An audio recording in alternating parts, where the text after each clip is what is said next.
Namaskar. A warm welcome to World News and Indian Perspective on All India Radio. This is Gaurav Sharma and with me is Saira Mujtaba bringing glimpses of the major developments of the day from across the globe. Over the next half an hour, we shall bring you the latest from the world of politics, economy, sports, entertainment and more. The headlines. India holds off the resumption of commercial international flights in light of emergence of new COVID-19 variant. India joins the G20 Troika as Indonesia assumes presidency of the grouping. United Nations warns of urgent need of winter assistance in Afghanistan as temperatures dip below zero. Britain announces COVID-19 booster shots for all eligible adults by the end of January.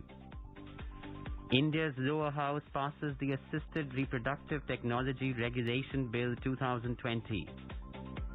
Nagaland's biggest cultural extravaganza, the Hornbill Festival, kicks off at the Naga Heritage Village, Kisama. In badminton, Kidambi Srikanth and Bse Sensex win their singles opening matches in the BWF World Tour Finals in Bali, and India beat Belgium to enter the semi-finals of the Junior Hockey World Cup.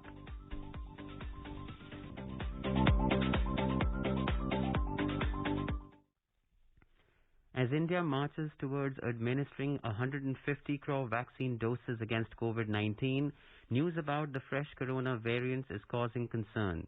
In this situation, we appeal to our listeners to get fully vaccinated at the earliest and also help others get vaccinated. Please follow these 3 simple steps.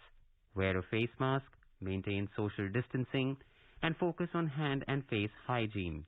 For any COVID-related information and guidance, contact the national helpline numbers 011 2397 8046 and 1075. And now, the news in detail.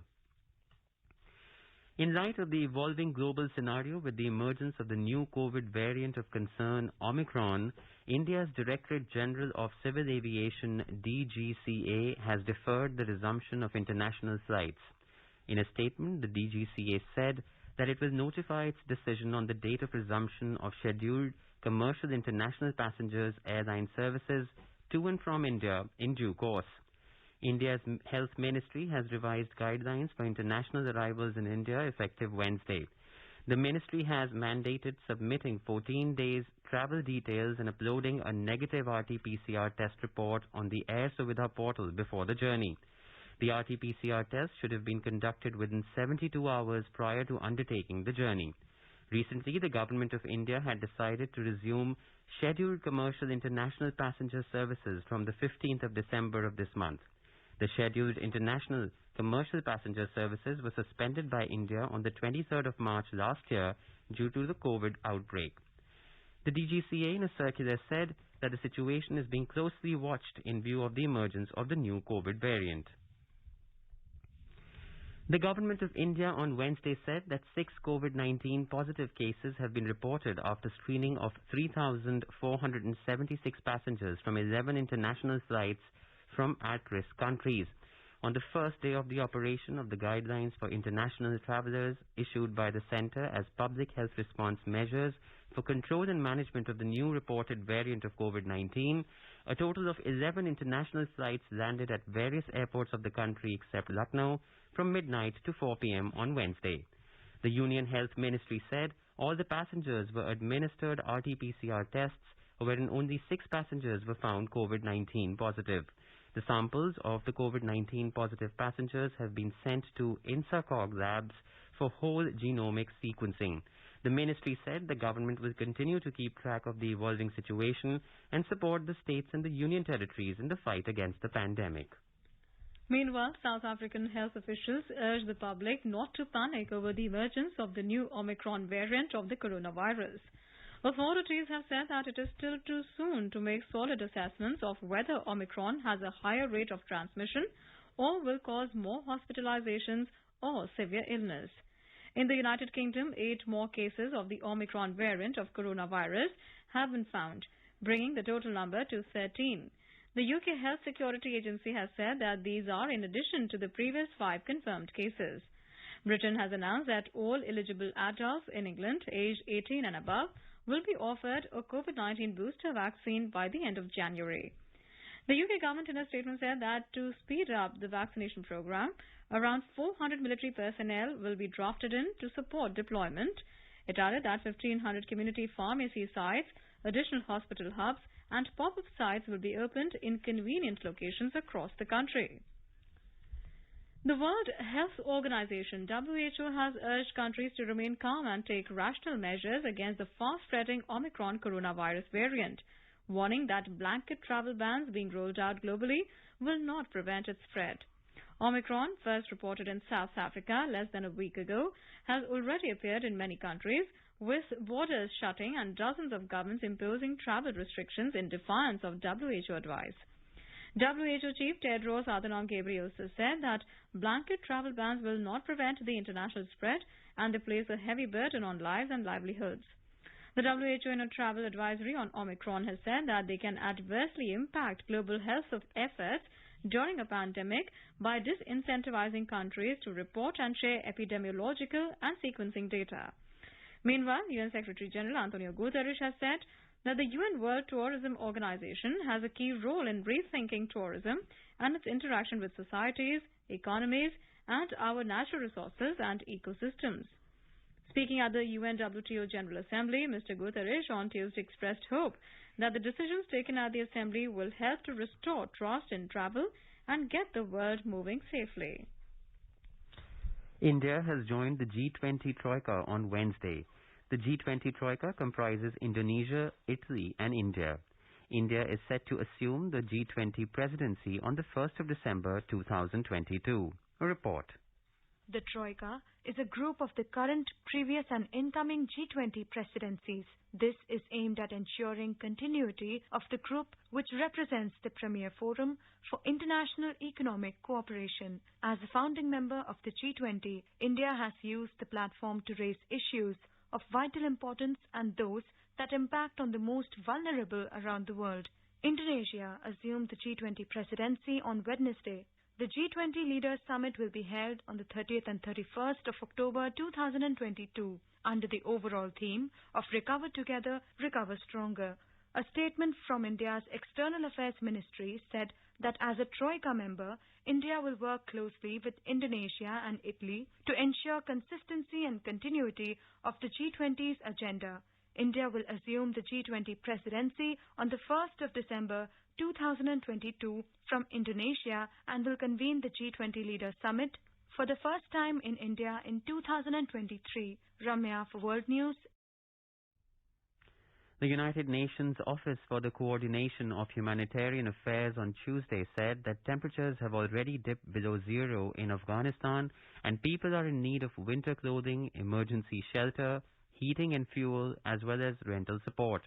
Speaking at a press conference, Stefan Dujarric, spokesman for Secretary General Antonio Guterres, said that recently the UN distributed winterization assistance to 32,200 people in Kunar, Nangarhar and Nuristan provinces, and partners are also responding.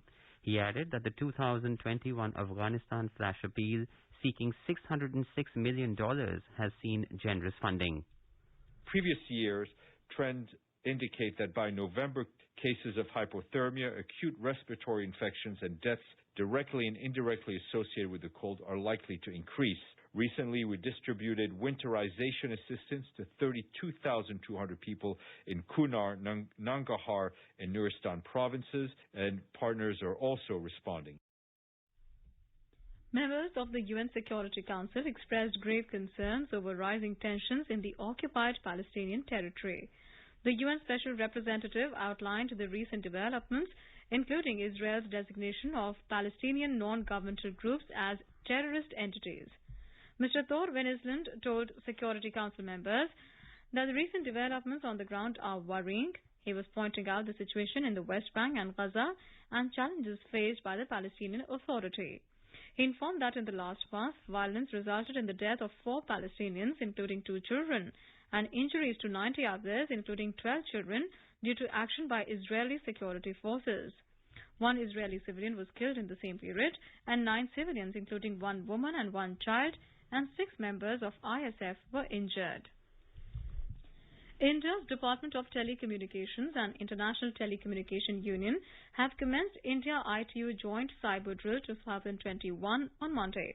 The 4-day virtual event is intended for Indian entities, especially critical network infrastructure operators. Prime Minister of India, Mr. Narendra Modi, speaking at the Sydney Dialogue in November, said that the changing digital world has redefined politics, economy and society. He added that it is raising questions on sovereignty, governance, ethics and security. Ms. Atsuko Okuda, Director of ITU Regional Office Asia and Pacific Region, highlighted the significant achievement of India in securing 10th rank in the ITU Global Cybersecurity Index or GCI. Panelists and experts from organizations, industry and agencies made presentations on best practices and highlighted the policy initiatives of cybersecurity in India as well as across the globe. This is All India Radio giving you the news. For quick news updates around the clock, follow us on Twitter at AIR News Alerts. Welcome back to the World News. In today's Hotspot section, we bring you a discussion on India's continuing growth story. In conversation are A.K. Bhattacharya, an economic analyst, and Shishir Sinha, a journalist.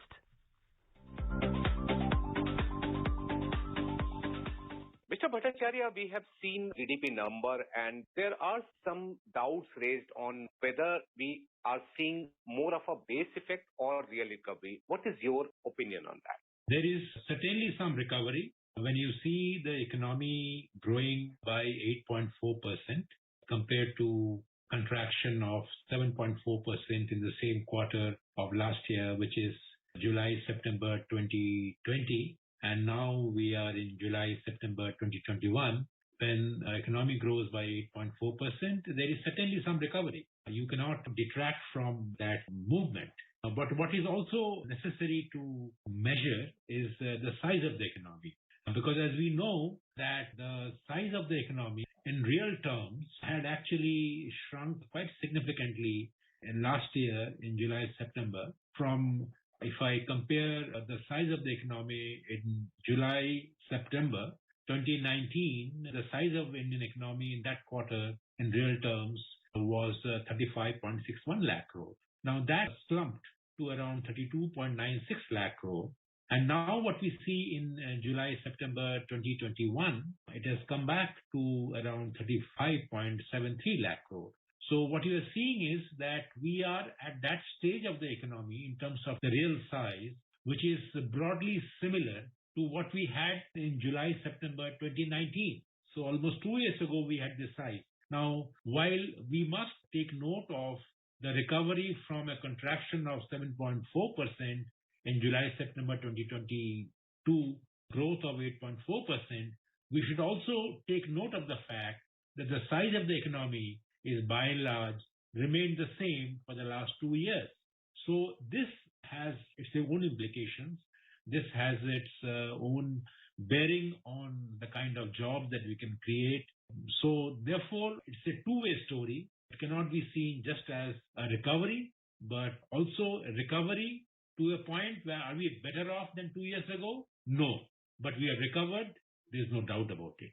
The second thing is that the government is saying that we will end this year with double-digit growth, while most of the agencies have forecasted a growth rate of, say, 8.59% to 9.5%. What is the number which you think it would be more appropriate considering the two-quarter number? The first quarter, we grew by over 20%.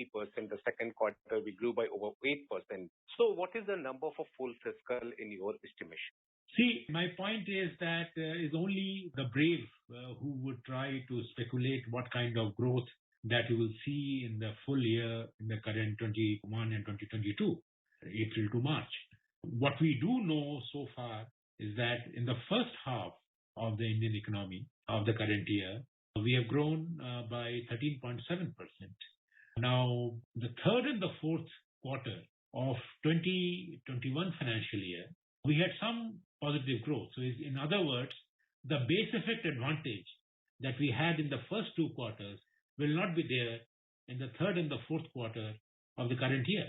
So that is one big factor that we must keep in mind. The second big factor factor we must keep in mind is the manner in which the new variants of COVID-19 may play havoc with the pace of economic activity in the next few months, which will be very crucial because the third quarter, we are in the last month of the third quarter, and we have to see through all the 3 months of the fourth quarter. Now, in October and November, we have seen smart recovery. Even if you go into the GST numbers and even the pace of the economic activity, the high frequency indicators, the Indian economy did quite well. But remember that last year also at the same time, the Indian economy had recovered and actually had gone into positive growth territory. So if you want to go in for double-digit growth for the current year, you have to grow very, very significantly in the third quarter and the fourth quarter. 8.4% growth will not be enough. So you have to really increase your growth rates to close to 9 or 9.5%. Now, whether that kind of a growth achievement is possible in the third and the fourth quarter, given the threats that we are seeing out of the Omicron variant of COVID-19, and most importantly, what has been the trajectory of private consumption. The trajectory of private consumption has not been very good. If you look at it in terms of nominal size of the economy, the private final consumption expenditure continues to stay at around 56.6% of the economy, which is lower actually than 57% in the first half of last year. So in other words, private consumption is yet to get better than what we were doing last year. The government's final consumption expenditure, and the government plays a big role, is also lower than what used to be last year. Now, this is in terms of current prices. So therefore, unless the consumption side of the economy comes back to its original trajectory of close to around 58-59%, and actually in the good years, we used to have 60% of private consumption. Now, unless we recover our consumption to that level, I would be a little worried about projecting growth rate for the full year in the double digit. I would rather be conservative and say that the Reserve Bank of India estimate of 9.5% is probably more realistic, even though it crosses the double digit mark. As an Indian, I would be feeling very happy. I think we should also add the additional cost of vaccination because whatsoever has been provided in the budget, it is likely to go up by 20,000 crore, 55,000 crore. Wednesday, we saw two high-frequency indicators for the month of November. That was the Purchasing Manager Index for manufacturing sector, and the second was the GST collection. And GST collection, in fact, is the second all-time highest, and even the PMI manufacturing is a 10-month high.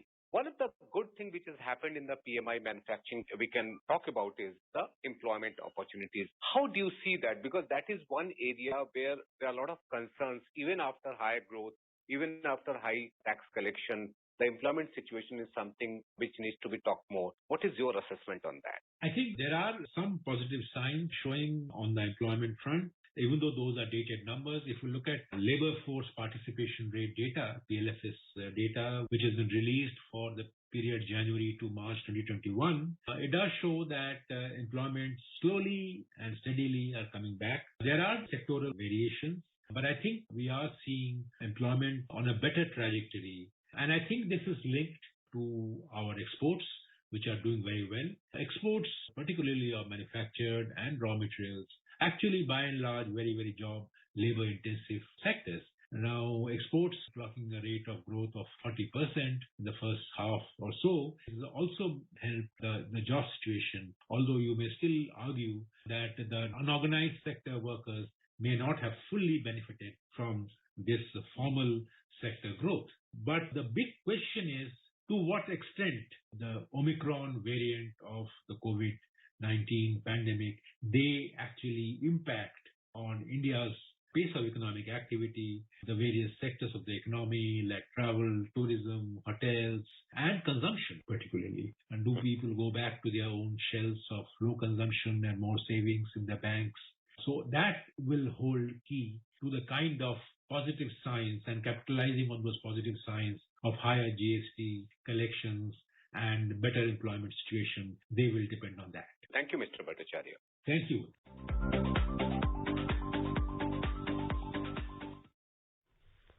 India's lower house, Lok Sabha, passed the Assisted Reproductive Technology Regulation Bill 2020 on Wednesday.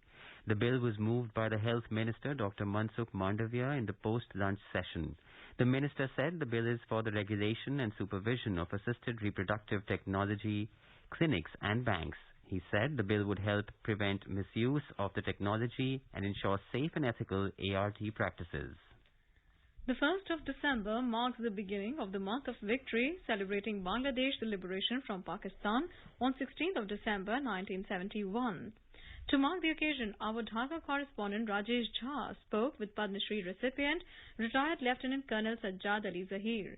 He is a veteran Liberation War fighter who crossed over to India to join the Indian Armed Forces to fight Pakistan's army during the 1971 Liberation War. He was given a death sentence by the Pakistan Army for treason, which he still carries with him. In 1947, when Pakistan got its independence, 56.5% people used to speak in Bangla and 3.9% people used to speak in Urdu. Mr. Jinnah made Urdu the state language and the protest started. And this protest was brutally suppressed by Pakistani forces on 21 February 1952. And we celebrate that day as the Martyrs' Day, Language Martyrs' Day. Based on the language, our nationalism, our patriotism grew, and which resulted in the liberation of Bangladesh. We love Bangla, we love the language. The Bangla is a symbol of our sovereignty, our devotion, our sacrifice, and our future. And this Bangla language is one of the sweetest languages in the world, and it has the contribution of great poets like Rabindranath Tagore and Qazi Nazrul Islam. The Bangla language was the main spirit of our liberation war. We sang songs and marched towards the enemy in Bangla. We raised the flag of Bangladesh in every liberated area and sang the song of Tagore, which has become our national anthem. So Bangladesh and Bangla language are synonymous. This is our beloved language and we love it all. Thank you. In the northeastern Indian state of Nagaland, the biggest cultural extravaganza of the state, the Hornbill Festival, began on Wednesday at the Naga Heritage Village in Kisama. The Hornbill Festival also coincides with the Statehood Day of the state, and this is the 22nd edition. Here's a report. The land of festival, Nagaland welcomed the people from across the country and abroad with its biggest cultural extravaganza, the Hornbill Festival, with colorful renditions of traditional music, dances and contemporary modern music in one roof at the Naga Heritage Village, Kisama this evening. Ambassador of Israel to India, Mr. Nyor Gilon, United States Consul General, Ms. Melinda Pavet, and Consul General of Germany, Mr. Manfred Oster, were the guests of honor. The opening ceremony culminated with a flight of the Hornbill and musical presentation by the Task Force for Music and Arts, Government of Nagaland.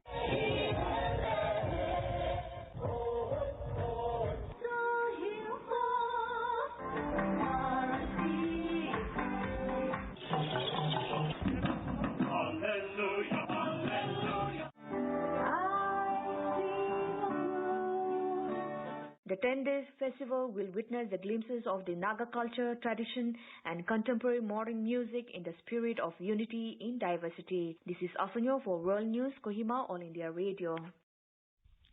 And now a report from the world of business. Bse Sensex appreciated by 620 points, 1.09% to trade at 57,685. NSE Nifty also surged 184 points or 1.08% to trade at 17,167. Amongst global stock markets, Asian stocks rose. South Korea's Kospi surged 2.1% and Singapore's Straits Times Index both climbed 1.9%.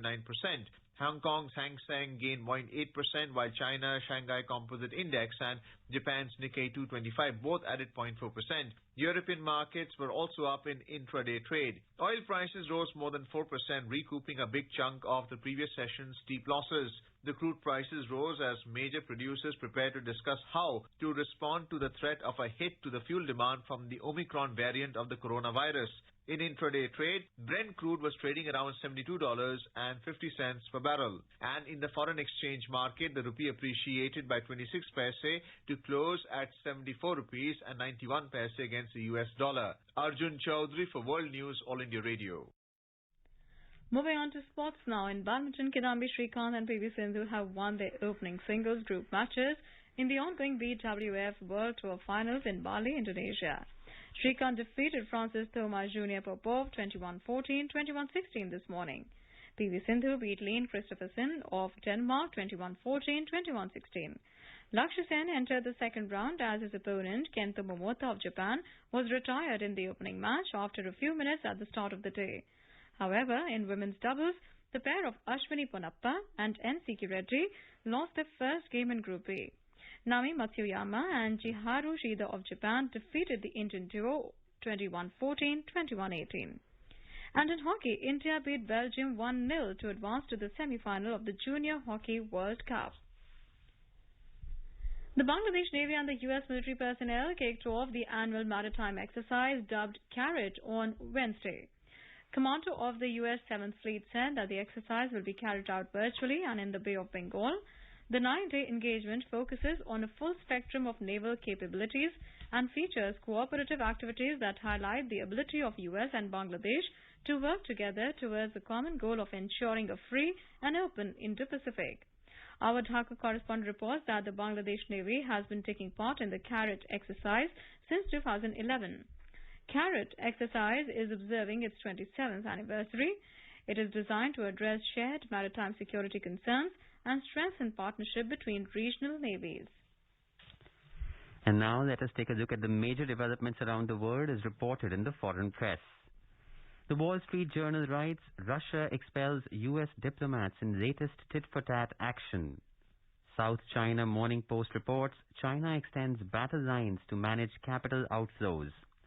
The Sydney Morning Herald says Australia caught up in an election trap as Washington and Beijing do business. Sputnik News writes, U.S. Secretary Blinken delivers remarks following meeting of NATO foreign ministers. Financial Times writes, Omicron threatens to intensify supply shortages and inflation, OECD warns. Khalij Times reports, UAE announces free Expo 2020 tickets to all inbound travelers to Dubai on its National Day. The Globe and Mail says WHO agrees to launch talks on international pact to tackle future pandemics. The Himalayan Times writes, Supreme Court adopts its historic lottery system for cause lists benches. And Ceylon Today writes, Saudi Arabia confirms the first case of the Omicron variant. A quick look at the headlines once again. India holds off the resumption of commercial international flights in light of emergence of the new COVID-19 variant. India joins the G20 Troika as Indonesia assumes presidency of the grouping. United Nations warns of urgent need of winter assistance in Afghanistan as temperatures dip below zero. Britain announces COVID-19 booster shots for all eligible adults by the end of January. India's lower house passes the Assisted Reproductive Technology Regulation Bill 2020. Nagaland's biggest cultural extravaganza, the Hornbill Festival, kicks off at the Naga Heritage Village, Kisama. In badminton, Kidambi Srikanth and Bse Sensex win their singles opening matches in the BWF World Tour Finals in Bali. And India beat Belgium to enter the semi-finals of the Junior Hockey World Cup. India is celebrating the 152nd birth anniversary of Mahatma Gandhi. Before we end, let us listen to his favorite bhajan, Vaishnav Jan, by artists from Romania on their National Day.